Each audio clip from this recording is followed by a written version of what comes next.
Wallahu a'lam bishawab. Ini terusin ya baca nikah nih. Baca pulau ini kan pulang dari sini baca nikah semua lagi. Santri yang udah nikahnya kagak udah ngaji. Yang kebetulan yang udah pada jual sebenarnya Ngaji. Aduh, kebetulan ambil semuanya jangan.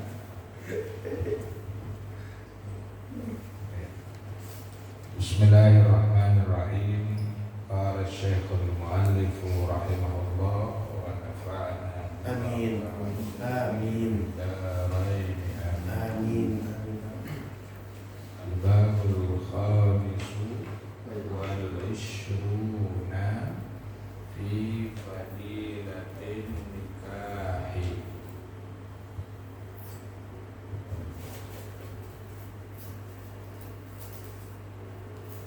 Qala Nabi sallallahu alaihi wasallam at-tazwiju tazawwaju tazwid barakatun wal waladu rahmatun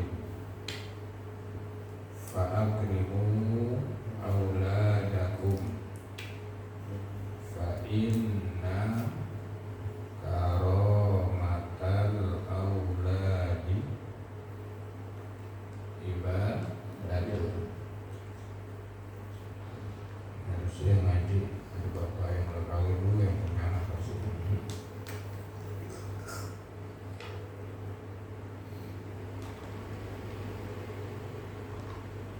Bab yang ke-25, Al-Babul Khamisu wal Ashrun fi fadilatin nikahi, menjelaskan tentang keutamaan pernikahan. Jangan buru-buru lo, ngomong baca ini, aduh pulang ngamuk-ngamuk lagi ke rumah mencari kawin ntar. Pakai ini juga perhitungan, jangan ngeliatin hadisnya begini. Ini kan bagi orang-orang yang udah siap. Kalau pulang dari sini pulang ngamuk-ngamuk mau ngaji lagi, bahaya. Kalau melihat syarahnya di dalam, kalau Nabi Sallallahu Alaihi Wasallam man taraka tazwija makhafatal ailati falaysa minna wa hadza dhammun li'illatil imtina'i la li asri tarki kada fil ihya'i. Begitu dalam kitab Ihya Ulumuddin. Nabi siapa orang yang meninggalkan perkawinan tazwij karena takut berkeluarga, makhafatal ailah, berkeluarga, falaysa minna, maka dia tidak termasuk golongan kami. Itu kata Nabi. Kalau orang yang kagak mau kawin, udah sarjana, udah kerja, duitnya ada, motor Mac-nya ada, Mac apa Mac tuh? Kalau dia meninggalkan itu ya karena takut keluarga, resikonya kalau orang berkeluarga memang luar biasa, rumah, duit, anak, makan gitu, takut gitu. Kalau itu yang ditakutkan, maka Nabi menyatakan falaysa bukan.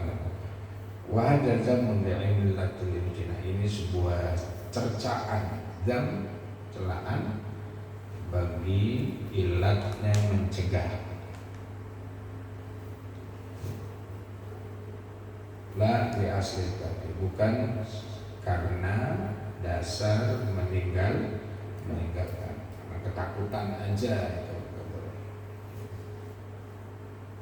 Karena Nabi bilang dalam pelajaran kita malam hari ini, ya, beliau bersabda at-tazwiju barakatun, perkawinan,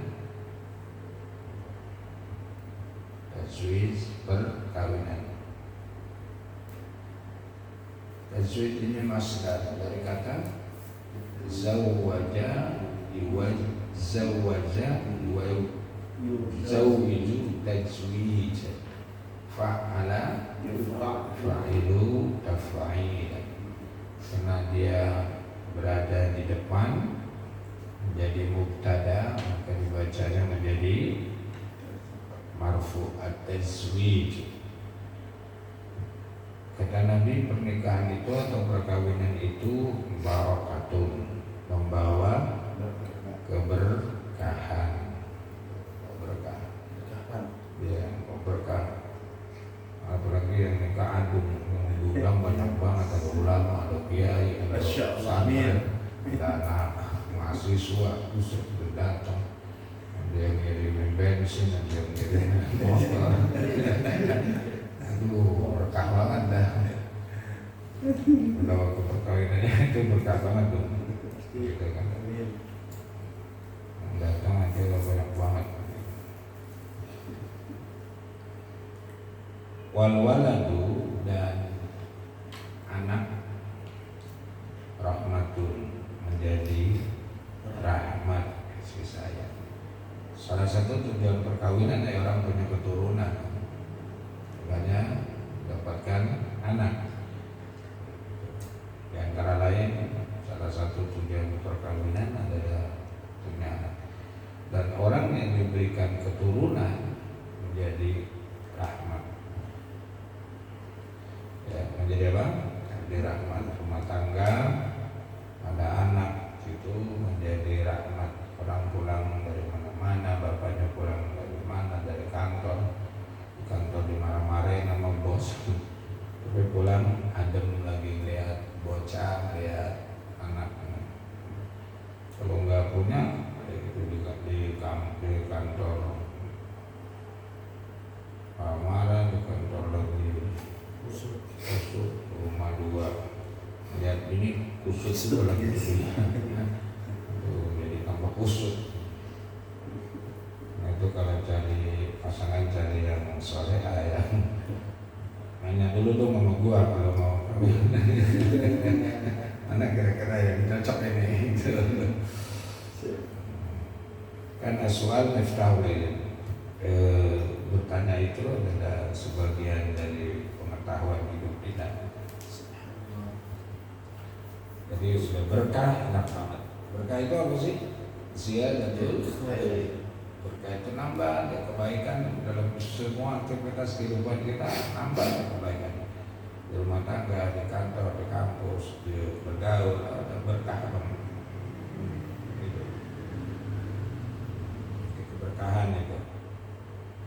Karena itu kalau orang diberikan turunan, diberikan anak, Nabi berpesan begini, fa'akrimu, maka hormatilah, muliakanlah auladakum, anak-anakmu. Udah dikasih dibuang-buang lagi, jangan, hormatin. Ini dilemparin ke comberan, dilemparin ke sampah, hormatin, muliakan. Ya, gimana itu untuk memuliakan anak? Berikan mereka pendidikan agama, berikan mereka pengetahuan untuk menjadi bekal ke depannya.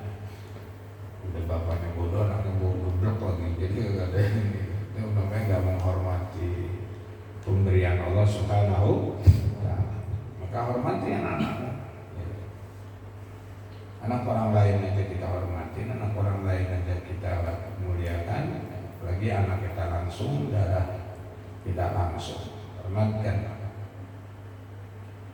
Fa inna karamatal aulad, maka sesungguhnya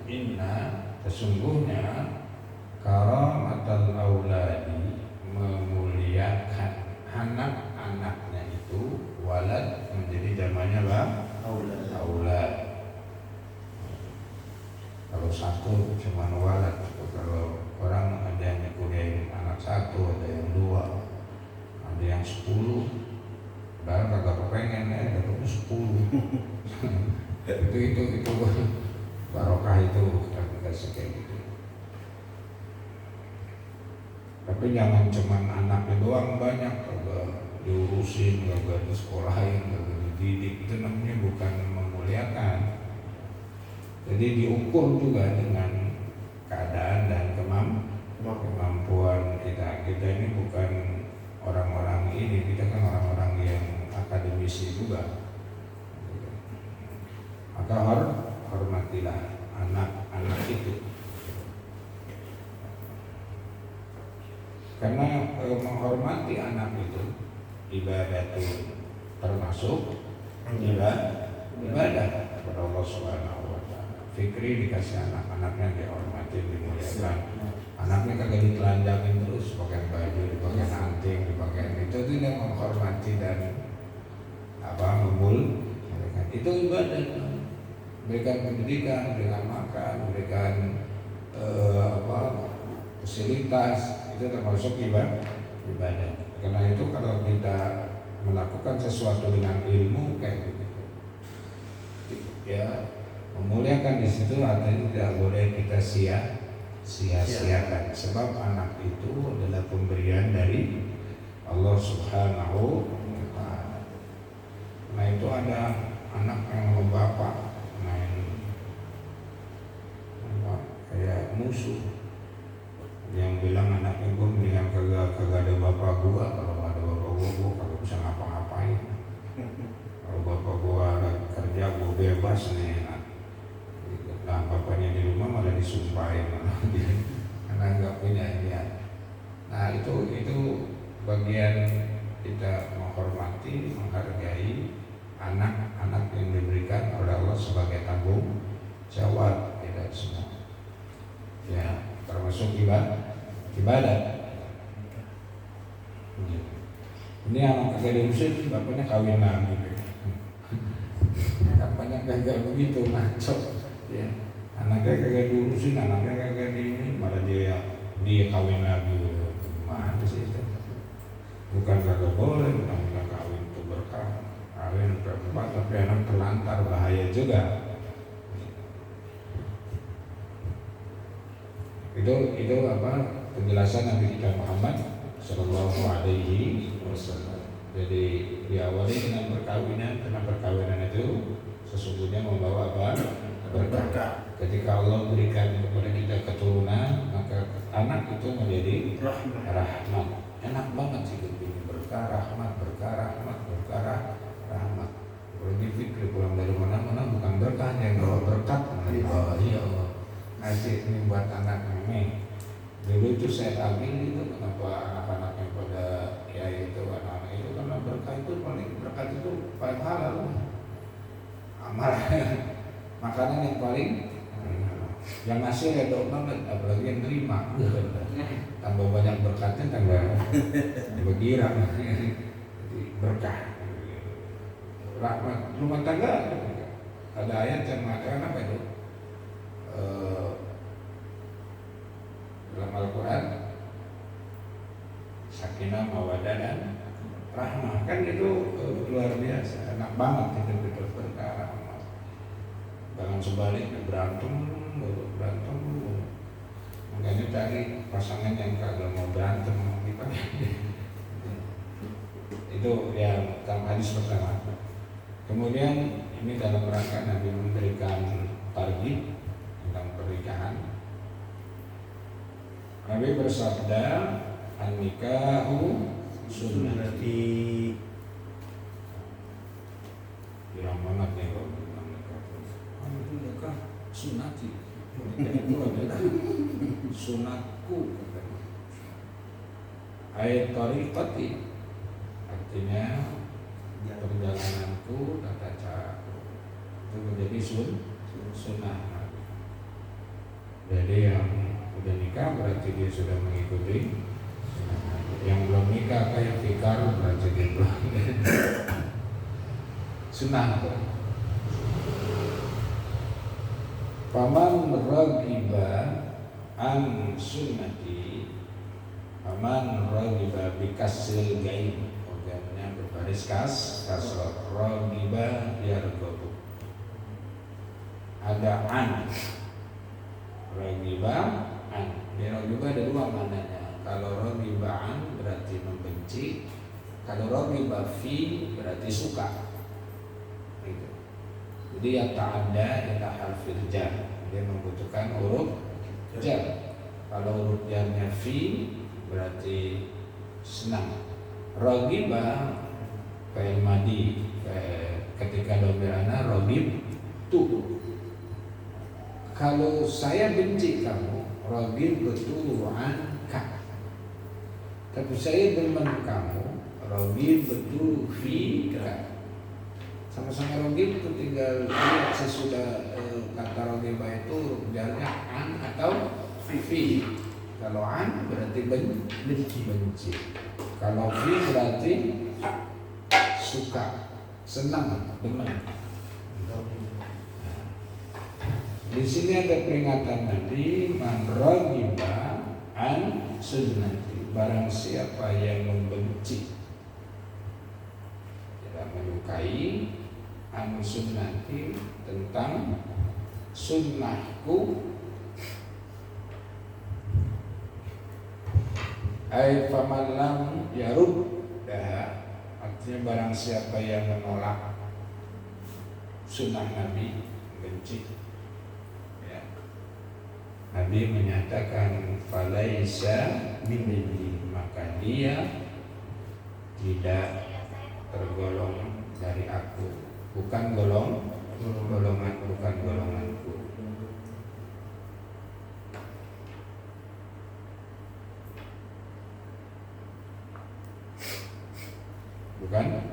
golonganku. Ai falaisa ala minhaji, dia berarti bukan berada dalam metode, cara dan tarekatku, kata Nabi, jalan aku.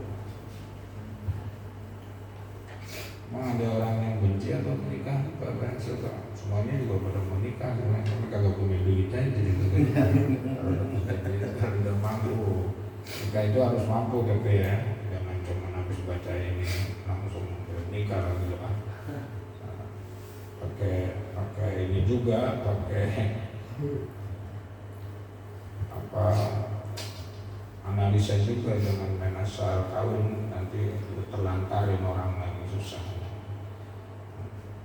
Nah, ini cuma Nabi ingin karena di zaman itu banyak orang yang tidak mau nikah, banyak orang yang tidak mau kawin, padahal sudah cukup segala-galanya, usianya cukup, pendidikannya cukup, terus materi dan keuangannya juga cukup, cuman kagak mau aja nikah karena takut kena beban ini beban itu. Padahal Nabi bilang pernikahan itu adalah keberkahan, jadi barokah. Itu karena ini memang hadisnya dalam hadis nikah sih, jadi ya urutannya nikah dulu gitu. Lagi saya demen banget kalau baca hadis, pakai ngerekam negara,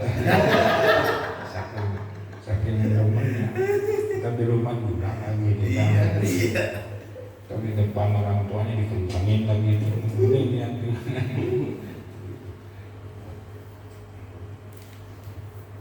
Terus hadis yang ketiga, Rasulullah Shallallahu Alaihi Wasallam mengatakan, al-harairu salahul baiti wal ima'u fasadul baiti.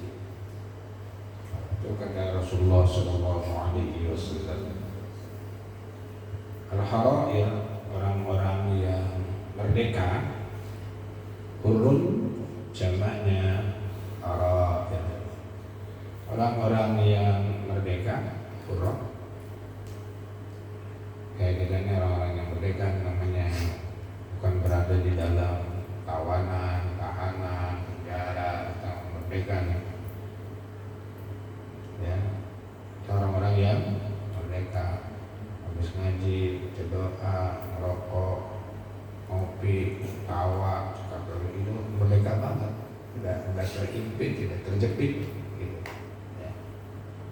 Sholahul baik, dia akan memperbaiki rumah tangga.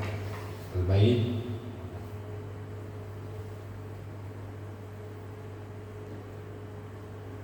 wal ima'u, sedangkan lawannya harair adalah al-indima. Ulama itu kalau mereka lawannya apa ya? Kan ini jamak dari amatun, budak, wanita wanita perbudakan, ya. Sedangkan perbudakan itu orang-orang budak atau zaman dulu kan memang ada perbudakan. Nah itu Islam terus memerangi perbudakan sehingga semakin kemarin semakin sekali tidak ada lagi perbudakan. Dulu di awal-awal Islam karena banyak peperangan, ya, dan ada budak-budak. Al-ima'u fasadul bayi, dan ima artinya perbudakan itu akan merusak.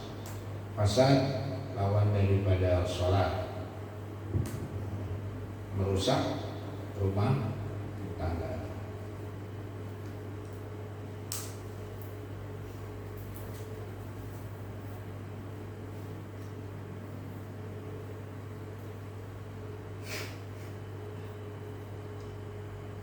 Terus hadis kelima ya. Ya, waqala alaihi salatu wassalam, dan bersabda Nabi sallallahu alaihi wasallam, man aroda fi'il apa?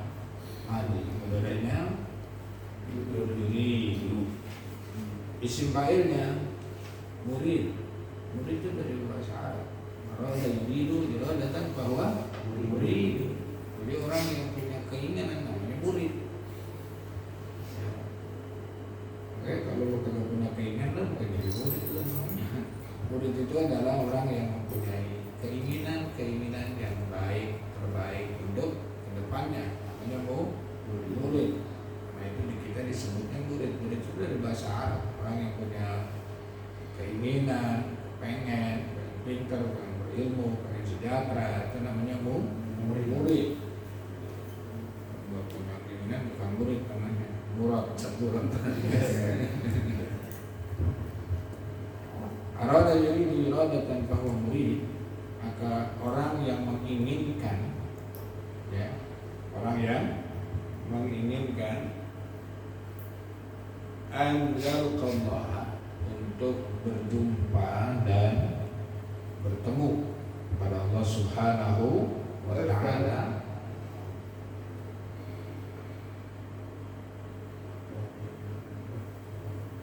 tahiran, dalam keadaan bersih, suci, tahir. Tahiran mutak, suci dan menyucikan. Minal adnasil ma'nawiyah, dari kotoran-kotoran maknawi yang kelihatan. Bersih, ya. Orang yang pengen ketemu Allah besok dalam keadaan suci dan bersih, karena Allah maha suci dan maha bersih. Ketemu gitu. Kapan ketemu kepada Allah? Ya nanti kalau udah mati. Kalau belum mati mau belum ketemu. Maksudnya sebuah orang yang wafatnya dalam keadaan suci bersih, fal yatazawwaj al-harair, jadi maf'ulin, ya, fal yatazawwaj, maka hendaklah dia mengawini istri-istri yang merdeka. Harair, kawinilah istri-istri yang merdeka. Itu namanya sepupu, sama-sama merdeka. Kalau kawin yang kawanan kan agak sepupu, agak seimbang. Kawin. Karena itu para auliaillah, orang-orang yang ulama-ulama kita kepengen mati dalam keadaan punya istri. Ya. Karena itu kalau istrinya mati dikawin lagi. takut takut dia mati kagak punya istri. Tapi jangan dicontoh kawinnya doang, betul kawinnya doang, jangan. Harus itu kan. Kalau orang Betawi kalau kawin suka ngaco kan, maksudnya nggak ada nasab tuh dia. Biar dia pinter, biar dia alim, pasti terberantakan. Anak sama anak berantem, ini sama bini ya apalagi main uber-uberan. Tapi kalau habaib memang mungkin ada nasab dari sono kan. Habaib mah emang kalau dia bini satu bukan habaib. Emang dia memang lu jangan ngikutin dari sisi kawinnya doang dong. Lu Habib istri 2-3, jangan lihat itunya.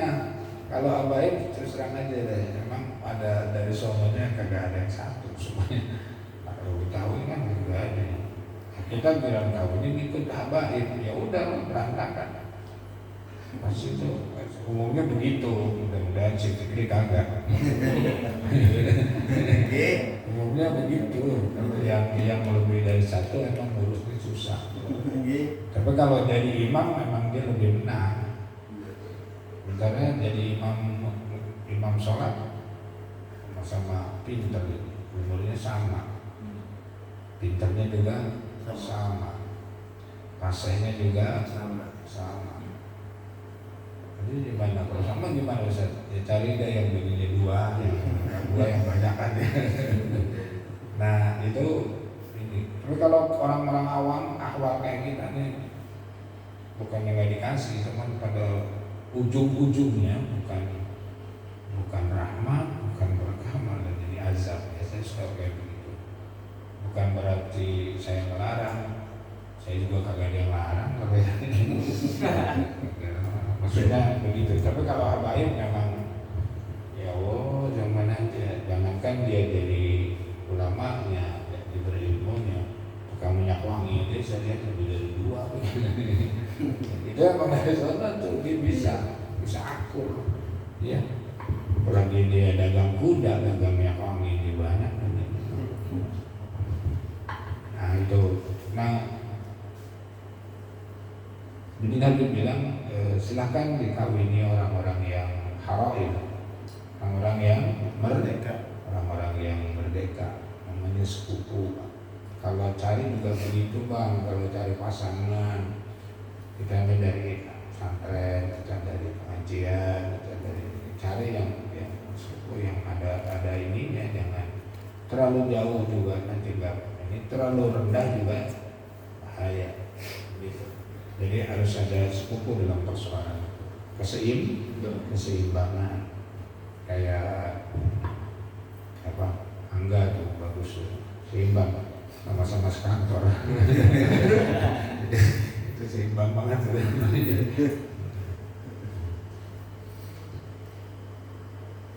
Jadi mau kembali kepada Allah atau ketika kita berjumpa kepada Allah dalam keadaan suci menyucikan, ya silakan nikah dulu.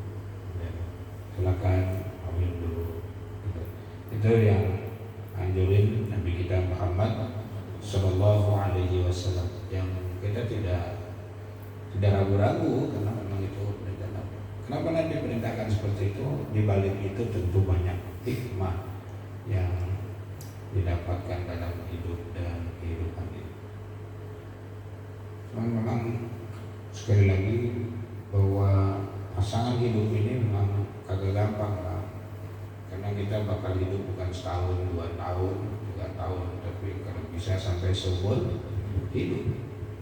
Itu untuk menyesuaikan karakter, memahami dua belah pihak, istri memahami karakter istri suaminya, suami memahami karakter istrinya. Ini bukan hal yang gampang. Coba lihat akhir-akhir ini, saya lihat penelitian di KUA itu lebih banyak orang yang cerai daripada orang yang nikah.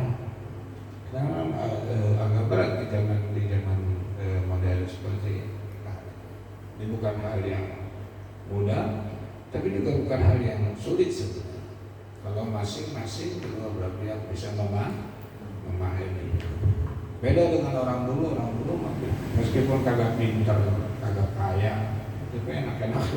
Sekarang kepintaran, bininya kepintaran, nginjak istri suaminya kepintaran, gambarin sama istrinya. Jadi itu yang sekarang banyak banget kayak gitu. Karena kita harus memahami istri kita. Untuk memahami dia 20 tahun hidupnya misalnya, 23 tahun hidup dengan orang tua. Kita 25 tahun hidup dengan orang tua kita. Kan hal yang cukup lama memahami dia. Ya. Sudah cukup cuma setahun 2 tahun nanti baru kelihatan karakter yang sesungguhnya dalam perjalanan hidup dan kehidupan. Karena itu kalau istrinya lagi marah, kita jangan marah. Dimana aja. Terjual kalau suami yang marah, istrinya ya diamin aja. Istri ke dapur aja, minum kopi. Ini bang Fikri, kopinya gitu beres. Marah-marahnya juga. Nah gitu dong kalau begini. Itu buat takut tunggu kan dari tadi itu sudah. Nah ini untuk memahami ini kagak gampang, ya tidak. Kalau tidak belajar agama, kita akan keseleo.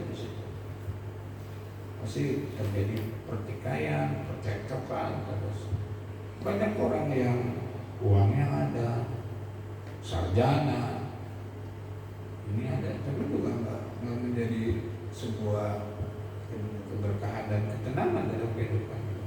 Tapi ada orang yang biasa-biasa aja, apa-apanya mau diributin, mereka nggak punya apa-apa, tapi enak-enak. Nah itu harus didalami pernikahan itu. Terus sambil kita kenal siapa istri kita, sampai pada satu saatnya bisa terjadi perang gitu. Lagi pernah kan dengar Ustaz Ainul Yakin tahu kalau udah kena bawa nama suku, dasar lu Jawa itu bahaya. Jadi kita kembali, memang pernikahan itu adalah sesuatu ibadah yang diperintah oleh Nabi kita Muhammad Sallallahu Alaihi Wasallam. Terus hadis berikutnya,